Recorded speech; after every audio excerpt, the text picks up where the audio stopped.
Hey, it's me, the Jester Mask. I know, it's not the usual video, but bear with me, we have to talk about this a little bit.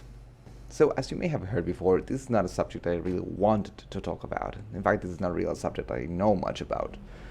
But, unfortunately, a lot of third-party D&D creators have had to speedrun their understanding of contracts, legal mumbo-jumbo here and there.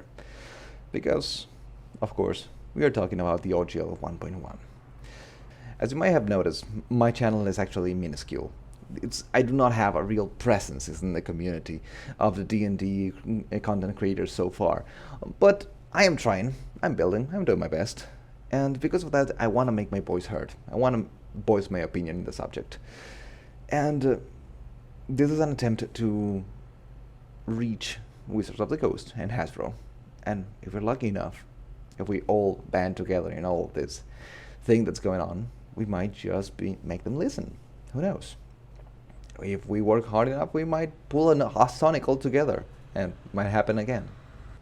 Here's to hoping. D&D has become my safe space.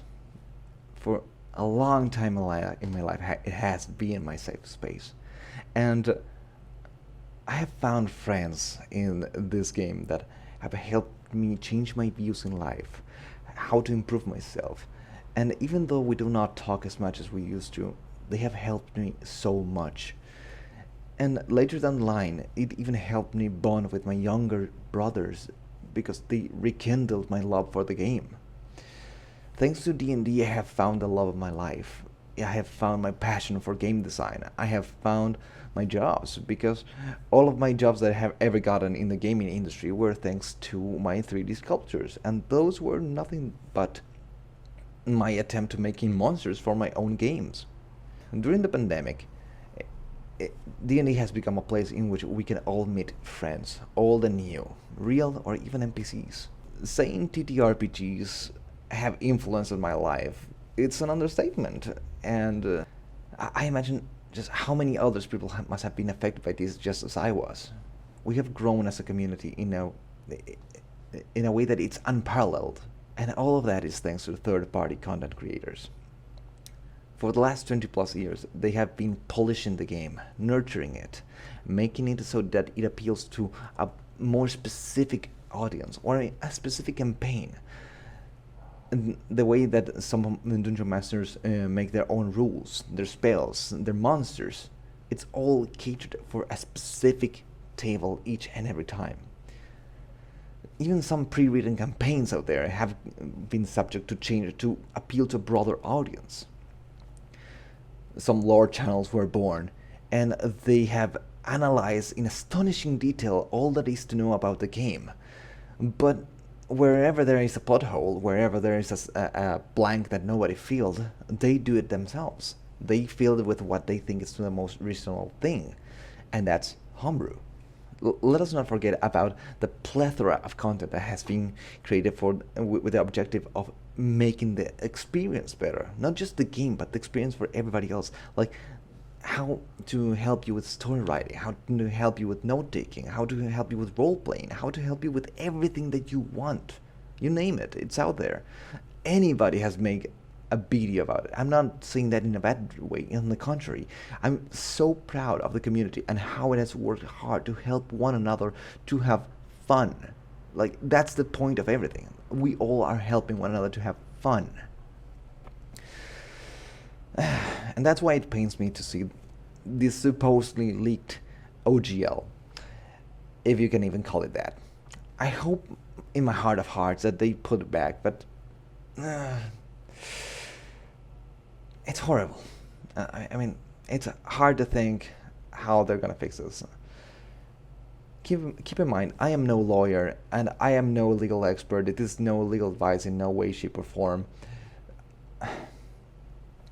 But as far as I comprehend it, any third-party product ever made or made from this point on forward would be claimed by Wizard of the Coast as their property, giving them the right to reprint whatever they like as they see fit. No payment, no credits, nothing.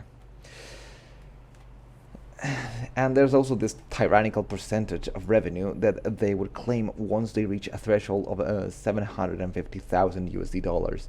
And the threshold is subject to change if they see fit. They might be even lower.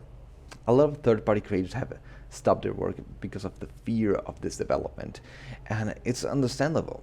Like, imagine working your ass off on one of your projects. You dedicate hours and hours, days, weeks, months, and suddenly Mr. Fatstacks just decides that now it's official. Now I'm gonna reprint it, and it does not even ask you for permission. It's not even offered some sort of recognition. This is even worse than being paid by exposure. But this is where I would like to address to each and every content creator and player. Make yourself heard. Be open of how you feel about this subject. Post about it in your sinking social media of choice. Make a video about it. Post about it on Reddit. Post about it on any forum that you find. Post about it in D&D Beyond. Let Hasbro and Wizards of the Coast know that you're displeased. Just remember to be respectful. Jay Martinez does a way better job than me at explaining this, and I really recommend that you watch his video about it. But among all the things that they said, one that I want to emphasize is do not harass Wizard of the Coast employees.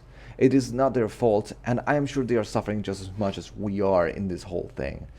Like, I don't think they really want to do this or make this happen. They love D&D just as much as we do.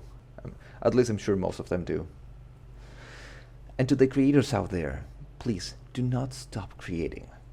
I know it's scary right now, it's a weird time, but just don't stop.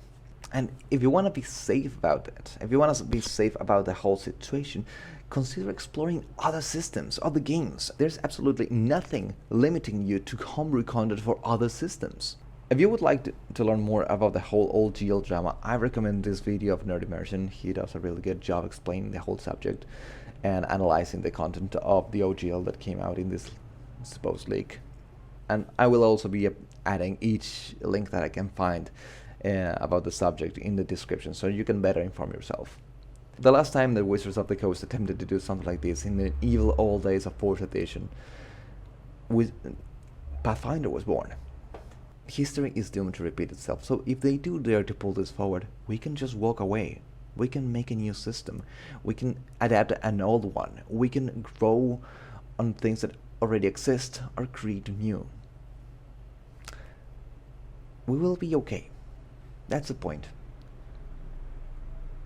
With or without the mass player exodus, we as a community are gonna be okay. And I want you to realize that, and I want you to calm down and understand that, yeah, we can be angry. We can direct our anger towards Hasbro and Wizards of the Coast respectfully, but we're gonna be okay. And that's the whole point. Relax, enjoy what you have, and work towards a better way. Make the world a better place. And with this, my closing act, the last thing that I want to say is, let me remind you my favorite quote of Gary Gygax, creator of D&D for those who don't know, if there's any. The secret that we should never let the Game Master know is that they do not need any rules. Take care, everybody. Take some tea. Relax. You deserve it. Bye.